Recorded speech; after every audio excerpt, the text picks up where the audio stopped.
এবং আমরা দেখলাম গত পরশু দিন, গতকালকেই মনে হয় একটা হামলা হয়েছে জি, সিটি কর্পোরেশনের এক কর্মকর্তার নেতৃত্বে, যাদেরকে আসিফ মাহমুদের সমর্থক বলা হচ্ছে। হ্যাঁ, তাই মানে সমর্থক, এটা ইশাকের কথা। আলোচনা শুরু করার আগে আমরা জনাব ইশাক হোসেন যে সংবাদ সম্মেলন করেছেন সেই বিষয়ে একটা প্রতিবেদন দেখে নেব।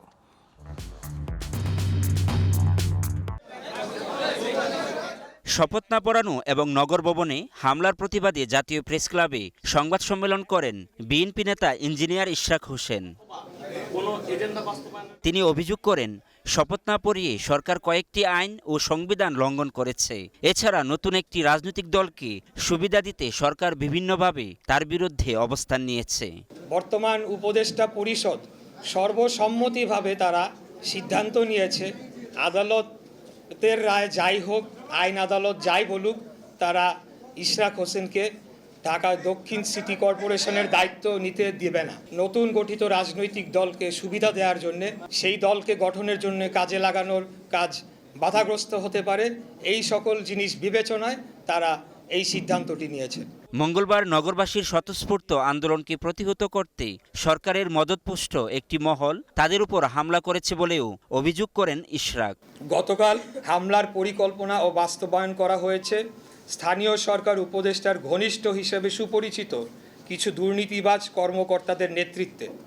এরা কেউ কেউ নিজেদেরকে বিএনপি ঘরানার পরিচয় দিলেও তারা দলের কোনো পদে নেই।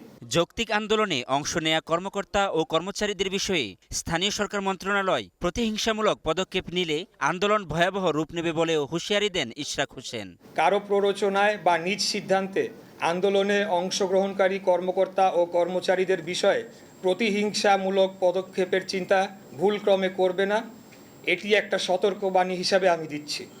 এর কোনো ব্যত্যয় হলে ঢাকা নগরবাসী মেনে নেবে না এবং পুনরায় আন্দোলন শুরু হলে তার নগর ভবনের গণ্ডি পেরিয়ে রাজপথে গড়াবে, সেটি করা উচিত হবে। বিএনপির এক নেতার ইন্ধনে ইশরাক আন্দোলন করছেন। আসিফ মাহমুদের এমন মন্তব্যের জন্য তাকে প্রকাশ্যে ক্ষমা চাইতে হবে বলেও জানান ইশরাক হোসেন। আসিফ বলেছে, বিএনপির এক নেতার ইন্ধনে ইশরাকের আন্দোলন হয়েছে, এটার জন্য তাকে অবশ্যই নাগরিকদের কাছে ক্ষমা চাইতে হবে। আলাউদ্দিন আল আজাদ, গ্লোবাল টেলিভিশন, ঢাকা। জনাব মীর নেওয়াজ আলী নেওয়াজ, আসিফ ইশরাকের এই দ্বন্দ্বের শেষ কোথায়? ধন্যবাদ আপনাকে জনাব নাজরুল আশরাফ ভাই। জনাব ইশরাকের যে প্রেস ব্রিফিং দেখলাম, ইশরাক আসলে আজ থেকে এক মাসখানিক আগে মনে হয় আন্দোলনটা শুরু হয়েছিল। 2 মাস ধরে চলছে।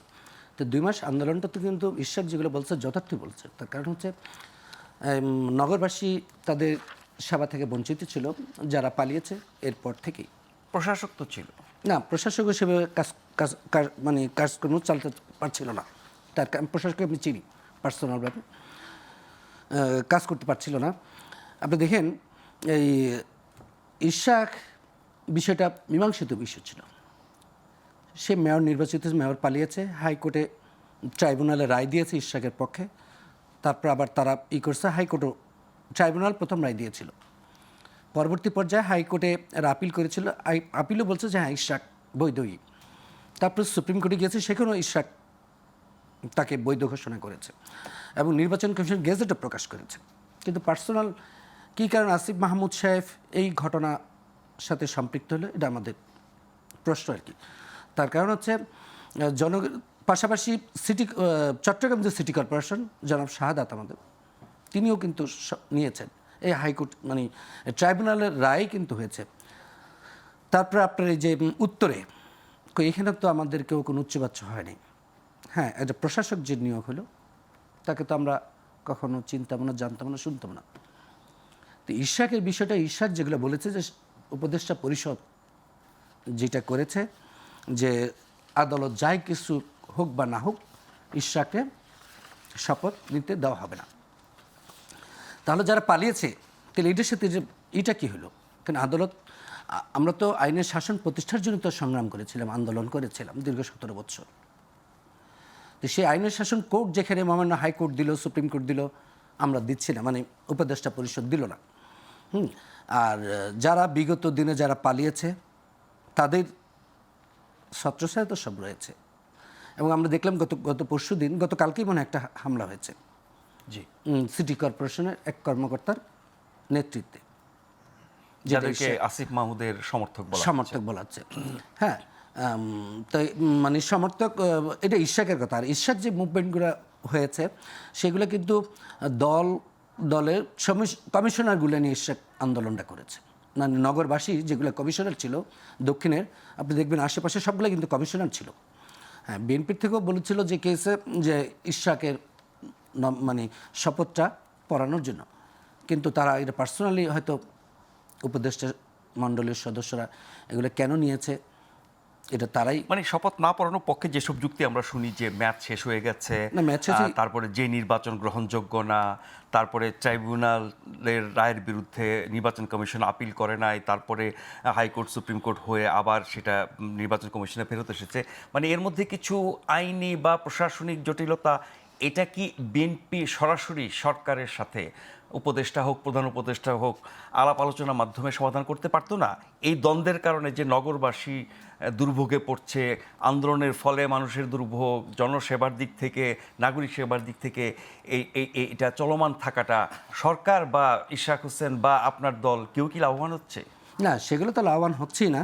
নগরবাসীদের সাংঘাতিক ভোগান্তিতে ছিল, কারণ আমি তো ঢাকা শহরে আমার জন্ম, আমারও লালবাগে আমার বাসা, সেখানে ধরেন সকাল থেকে রাত পর্যন্ত আমরাও এগুলা পরিশ্রম করেছি নগরবাসীকে সঠিকভাবে রাখার জন্য, কিন্তু তারপরেও কিন্তু আমরা সচল রাখতে পারছিলাম না। তার কারণ হচ্ছে এই যে যারা রয়েছে প্রশাসক বলেন যেটাই বলেন, তারা কিন্তু সঠিকভাবে কাজ পরিচালনা করতে পারে নাই।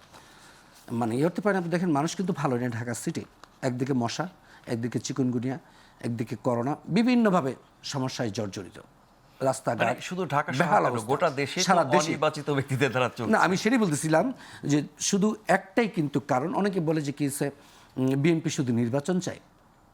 বিএনপি তো ওই কারণেই চায়। আজকে 17 বছর নির্বাচনহীনতা কারণেই তো আজকে বাংলাদেশে সর্বশ্রেণী পেশার ভিতরে একটা বিশৃঙ্খলা অরাজকতা সৃষ্টি হয়েছে। নির্বাচনকে নির্বাচনে পাঠিয়েছে, বিচার বিভাগকে বিচারহীনতা সৃষ্টি করেছে। তো কোনোটাই তো তারা সঠিকভাবে মানে রাখে নাই, কোনো প্রতিষ্ঠানগুলোই রাখে নাই। তো যার কারণেই আমরা বারবার আর যারা এগুলো বলতেছিল যে কেসে একটি দল চাচ্ছে, সে দলটি তার পরিধি দেখতে হবে, দৈর্ঘ্যপ্রস্থ দেখতে হবে। সে দলটির দলটি তো বাংলাদেশের জাতীয়বাদী শক্তির দল। এই দলটি হচ্ছে গণতন্ত্র, সামাজিক ন্যায় বিচার, অর্থনীতি, মুক্তি, উৎপাদনমুখী রাজ ব্যবস্থার মধ্য দিয়ে এই দলটির সৃষ্টি হয়েছিল। এই দলটির জন্মদাতা ছিল মহান স্বাধীনতার ঘোষক শহীদ রাষ্ট্রপতি জিয়া রহমান। এই দেশে যখনই সংকট সৃষ্টি হয়েছে তখনই জিয়া রহমান তার পরিবাররা জনগণের পাশে দাঁড়িয়েছে। 1971 সালের স্বাধীনতা যুদ্ধে যাদের স্বাধীনতা মুক্তিযুদ্ধ ঘোষণা করার কথা ছিল না করে সেখানে করলো শহীদ রাষ্ট্রপতি জিয়া রহমান। না, সেসব ইতিহাস আমরা সবাই না, জানি। আমি একটু ওইটা নিয়ে আসতেছি। দীর্ঘ 9 বছর যখন গণতন্ত্র ব্যাহত হলো, দেশনেত্রী বেগম খালেদা জিয়া, তখন আমি তৎকালীন সময় ঢাকা কলেজের ভিপি ছিলাম। আমি 80 দশকের কথা বলতেছি। ছাত্রদলের সেক্রেটারি ছিলাম, ঢাকা কলেজ শাখার প্লাস ঢাকা কলেজের ভিপি ছিলাম। দীর্ঘ 9 বছর সংগ্রাম করেছে দেশনেত্রী বেগম খালেদা জিয়া গণতন্ত্র পুনরুদ্ধার করে। তিনি কিন্তু প্রথম সংসদীয় গণতন্ত্রের প্রথম নারী প্রধানমন্ত্রী। দীর্ঘ 17 বছর দেশ তারেক রহমান 8000 মাইল থেকে এদেশের মানুষকে ঐক্যবদ্ধ করে, সকল দলকে ঐক্যবদ্ধ করে গত 24 যে নির্বাচন হওয়ার কথা ছিল 27 জানুয়ারি হয়েছিল, সকলকে আহ্বান করেছিলেন যে অবৈধ দখলদারিত্ব সরকারের বিরুদ্ধে আপনারা নির্বাচন অংশগ্রহণ করেন না। তার সেই নির্দেশনা সকলেই পালন করে সে 2 থেকে 3% ভোট কাস্ট হয়েছিল, আমরা সকলেই জানি। তো আমি যে জিনিসটা বলতে চাচ্ছি, এই 24 গত জুলাই আগস্টে যে এত বড় একটা বাংলাদেশের উপর একটা মানে ডিজাস্টার হলো, কিন্তু সেখান থেকে আমরা কেউ মানে বিএনপি শিক্ষা নিলাম না। একেবারে অপ্রতিদ্বন্দ্বী একটি দল, তার সমকক্ষ কেউই নাই, সব ঠিক আছে, কিন্তু এরকম একটি সংকট কেন বিএনপির দিক থেকেও মেটানোর চেষ্টা করা হচ্ছে? না, বিএনপি আসলে এগুলো তো নাগরিক সুবিধার জন্য, যেহেতু ইশরাক হোসেন মেয়র ছিলেন, মেয়র নির্বাচিত হয়েছিলেন, আপনারা জানেন 12টার ভিতরে ইশরাক অনেক ভোটে এগিয়েছিলেন। পরবর্তী পর্যায়ে সব পুলিশ টুলিশ দিয়ে তারা যখন দেখলো যে ভোট একতরফা ইশরাক পাচ্ছে আর ওই পাশে উত্তরে তাবিতাউল শাহ পাচ্ছেন, তখন ভোটটা তারা আর করতে দিলেন না। তো যার কারণে যখন ট্রাইব্যুনালে দ্বারস্থ হলেন ইশরাক, তখন তো ট্রাইব্যুনাল তাকে ইশরাকের পক্ষেই দিয়েছেন, ইশরাক তার গাইড। পাশাপাশি দেখেন চট্টগ্রাম সিটি কর্পোরেশন একই ঘটনা কিন্তু। যারা এটার বিরোধিতা করছে তারা বলছে যে চট্টগ্রামটাও আপনার আপিল করা দরকার ছিল, করা হয় নাই, সেটি একটি ভুল ছিল, তাই তিনি মেয়র হতে পেরেছেন। এখানে আপিল করা হয় নাই, তার বিরুদ্ধে আদালতে গেছেন এবং পুরো আইনি প্রক্রিয়াটা আমরা জানি, কিন্তু শেষমেশ তো সংকটটা রয়ে গেল। এটা আইনি প্রক্রিয়া হোক, প্রশাসনিক বা রাজনৈতিক হোক, কোনো একটা উপায় তো এটা মেটানো যায়। না সেটা 2 মাস ধরে চলছে, এটা কি না, চলতেই সেটা থাকবে? যারা উপদেষ্টা মণ্ডলীর এরা সিদ্ধান্ত নিয়েছে তারাও কিন্তু করতে পারতেন যে এটা আসলে ইশরাকের সাথে ইনজাস্টিস করা হচ্ছে। ঠিক আছে, এটা তো তেমন কিছু না। আসল বিষয়টা হচ্ছে কি, আমরাও কিছু খবর পাচ্ছিলাম যে ওনারা বিভিন্ন ওয়ার্ডে প্রশাসক নিয়োগ করবেন তাদের। না, এমনকি জনাব হ্যাঁ, এই ইশরাক ধরনের হোসেনকেও কিন্তু আমরা প্রশাসক নিয়োগের না প্রস্তাব দেওয়া হয়েছিল, যেটা তিনি প্রত্যাখ্যান ইশরাককে করেছেন। যেহেতু জনগণ তাকে ভোট দিয়েছে, তো সুতরাং ইশরাক সাহেব তো প্রশাসক হওয়ার কথা নয়। হ্যাঁ, তো আমি যে বলছিলাম যে ওয়ার্ডে ওয়ার্ডে তারা যে ওয়ার্ড কমিশনারের পরিবর্তে তারা যে এরশাদের আমলে মনে হয় আপনার খেয়াল রয়েছে, এইভাবে কিন্তু একটা ঘটনা হয়েছিল যে প্রশাসক তারা দিয়েছিল। সে কি একটা সাময়িক ব্যবস্থা, এটা তো হ্যাঁ, স্থায়ী না কিছু না। প্রশাসক তারা সেদিকে তারা বন্দোবস্ত করছে। আমরা শুনতে পারছিলাম, বিভিন্ন মিডিয়ার মাধ্যমে দেখতেছিলাম যারা ওয়ার্ডগুলোতে তারা তালিকা নিচ্ছে তাদের ভিত শক্ত করার জন্য এই ওয়ার্ড থেকে তারা তাদের লোক নিয়ে আসবে। তার পেছনে একটা রাজনৈতিক উদ্দেশ্য আছে। ডেফিনেটলি।